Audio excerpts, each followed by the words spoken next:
बिस्मिल्लाहिर्रहमानिर्रहीम, अस्सलाम वालेकुम। अब हम बना रहे हैं नूडल्स। रात को जब हल्की फुल्की भूख लगे तो नूडल्स का टच दे, बहुत मज़ा आएगा। ये पानी हमारा बॉयल हो रहा है, इसमें हम 2 पैकेट नूडल्स डाल देंगे।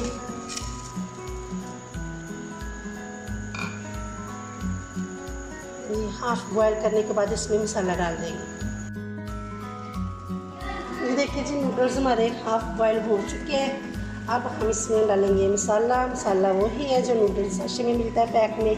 इसके अलावा हमने कोई मसाला नहीं डाला। अगर आप ज़्यादा स्पाइसी करना चाहते हैं तो आप लाल मिर्च डाल दें।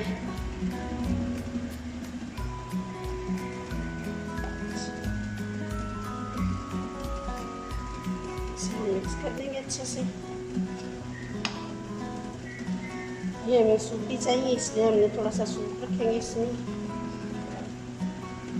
अगर ड्राई नूडल्स बनाने हो तो थोड़ा सा नमक और थोड़ा सा ऑयल डाल के फिर बॉयल कर लिया करें। वो फिर वेजिटेबल या फिर चिकन में आप इस्तेमाल कर सकते